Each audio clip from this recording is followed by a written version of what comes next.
你有没有发现啊？大多数人投资的时候，第一句话永远会说"我有多少钱"，但是真正的高手呢，第一个想到的会是"我这笔钱打算放多久"。今天我们就来讲讲不同的投资期限，ETF 该怎么配，1年、3年、5年、10年，每个周期的目标风险和收益逻辑是完全不同的。为什么我说期限比金额更重要呢？因为你的收益上限是由时间决定的，而不是由本金。投资的周期越长，波动越可控，复利就越明显。理财失效的根源，往往就是拿着短期的钱去做长期的投资。期限等于你的风险承受能力乘以流动性的需求乘以复利空间。如果你的闲置资金只能在1年之内，而且你1年之内就要用到这笔钱，那么流动性为王，你的年化目标就要定的现实一点，比如说2%到3%。那这部分的核心逻辑就是防风险，确保你要用到钱的时候可以随时取出来。具体怎么配呢？举个例子60%可以配短债 ETF，30%呢配银行短期理财产品或者国债逆回购，10%配黄金 ETF。这样的组合几乎没有大的波动，流动性又好，本金保护能力强，当然了，收益也有限。如果你的闲置资金可以在3年之内都不会用到，那么你可以稳中求进，兼顾稳定收益和小幅增长，把组合的年化收益目标呢定在4%到5%。比如说30%做安全垫，配置短债 ETF 或者货币基金；40%呢做稳定层，配置红利 ETF 或者债券 ETF；30%做增长层，配置黄金 ETF 加宽基指数，比如说沪深300 ETF、美股指数 ETF。这个配置组合就适合那些想跑赢通胀，但是又不想冒险的人。资产在10万到50万元人民币区间的理财者就最适合了。这个组合的特点就是波动是中等，3年呢可以实现大概15%左右的总回报。如果你的闲置资金在5年之内都不会用到，那么你可以进入复利配置阶段了。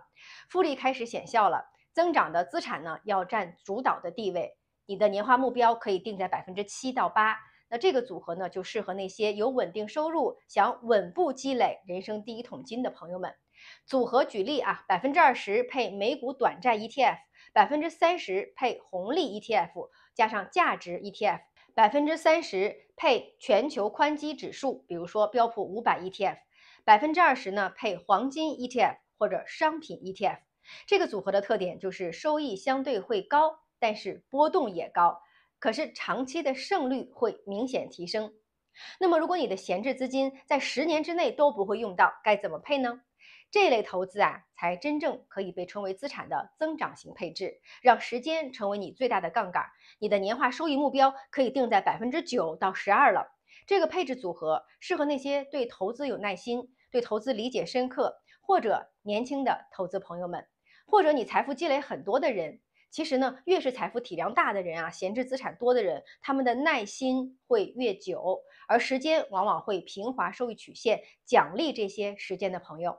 这类资产的配置比例呢，可以是这样的：10%配置国债逆回购或者债券 ETF，40%配置全球宽基指数 ETF，比如说标普500 ETF、全球指数 ETF，30%呢配置 A 股的核心资产 ETF，比如说消费、医药、红利；20%呢配置黄金 ETF 加 REITs ETF。这个组合的特点就是在某一个阶段，它的回撤可能会很大，甚至达到15%到20%，但是长期的年化回报可能会超过8%。这类人就会体验到复利的魔法效应了，他们甚至可能会体验到财富跃升带来的丰厚奖励。所以大家看到了吗？期限决定策略，策略决定结果。1年的要安全，3年的要平衡，5年要成长，10年要复利。理财最怕就是拿短期的钱去做长期的梦。如果你学会了根据时间分层投资，你就已经站在了大部分投资人的前面了。下一期呢，我会给大家讲讲不同风险偏好的人该怎么选择适合自己的 ETF。我是苏涵，我们下期见。